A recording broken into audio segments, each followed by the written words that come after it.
Restez avec nous, mais nous on va ouvrir notre petite parenthèse reportage du jour consacré aujourd'hui à un exploit sportif qui va vous être raconté par Rémi Chauveau-Sciabrini et ça se passe bien sûr sur la Côte d'Azur.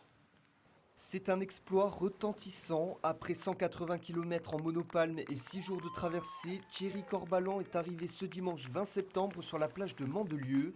Le dauphin corse tombe dans les bras de son épouse et valide son incroyable défi.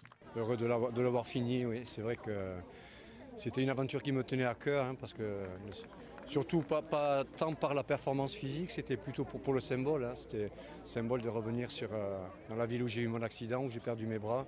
Parti de Calvi le lundi 14 septembre, Thierry Corbalan a nagé 10 à 12 heures par jour. À son arrivée à Mandelieu, des dizaines de personnes l'attendaient. C'est exceptionnel. Parce que bon, il faut nager. Nous, quand on nage, c'est fatigant. Et lui, sans les bras, c'est vraiment un défi vraiment exceptionnel. Mandelieu, commune où la vie de Thierry Corbalan a basculé en 1988. Électrocuté sur le pont de la Siagne, il a été secouru par Daniel, mais amputé de ses bras. Et son sauveur était là pour l'accueillir. Lorsque je lui ai dit, là, qu'il m'avait téléphoné, qu'il faisait la traversée, et je lui ai dit, putain, ça tombe bien, puisque le septembre, j'ai mon anniversaire. Il m'a dit, mais quand?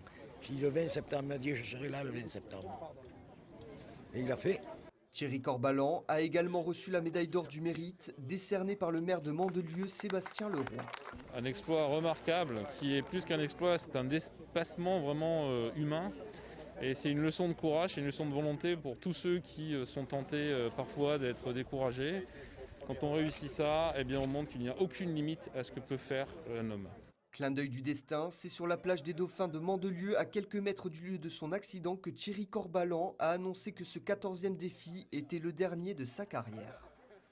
Voilà, merci à Rémi Chauveau-Sciabrini aux rédactions d'Azur TV, emmené par Nicolas Gallup, pour ce sujet, cet exploit retentissant effectivement qu'on souhaitait souligner.